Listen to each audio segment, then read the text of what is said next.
نصلی علی رسول الکریم۔ مؤذن کی کیا فضیلت ہے؟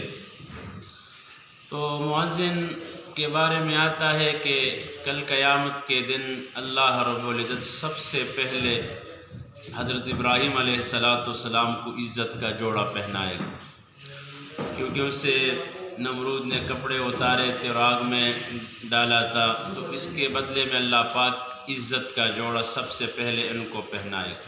پھر اللہ پاک اپنے حبیب کو حضرت محمد صلی اللہ تعالیٰ علیہ وسلم کو عزت کا جوڑا پہنائے، اور تیسرے نمبر پر اللہ پاک باقی نبیوں کو عزت کا جوڑا پہنائے گا، اور چوتھے نمبر پر اللہ پاک اذان دینے والوں کو عزت کا جوڑا پہنائے گا۔ دوسری بات، مؤذن کا جو گردن ہے قیامت کے دن یہ سب سے اوپر ہوگا، مطلب یہ ہے کہ ان کو عزت زیادہ ملے گی۔ تیسری بات یہ ہے کہ جتنی مؤذن کی آواز جاتی ہے جہاں جہاں تک دور دور تک، تو شیطان وہاں سے بھاگتا ہے۔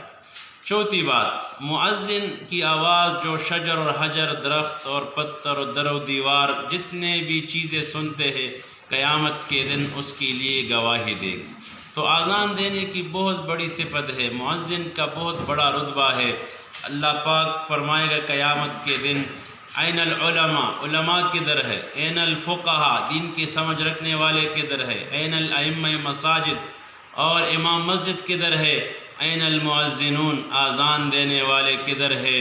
تو یہ فرشتے کہیں گے یا اللہ موجود ہے۔ اللہ فرمائے گا ان کو باہر نکالو، یہ نکال لیے۔ اللہ فرمائے گا ان کے لیے ممبر بچاؤ، بچا دیے۔ پھر اللہ فرمائے گا ان کا اکرام کرو، ان کو کھلاؤ پلاؤ، اور میں باقی لوگوں کا حساب لیتا ہوں۔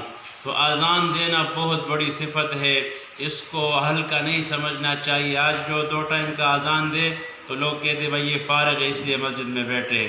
آج مؤذن کی عزت دیکھو، مؤذن کا رتبہ دیکھو۔ حضرت علی رضی اللہ عنہ فرماتے کاش میں اللہ کے نبی سے اجازت مانگتا کہ آپ کے بعد بلال کی جگہ اذان میرے بیٹے حسن اور حسین دیا کریں۔ تو اللہ پاک ہمیں اذان پڑھنے کی اور ہمارے دل میں اس کی اہمیت ہو، اور ہمیں اذان آتا ہو صحیح الفاظ کے ساتھ، اور اذان کہنا ہم اپنے سعادت سمجھیں۔ جزاک اللہ خیر۔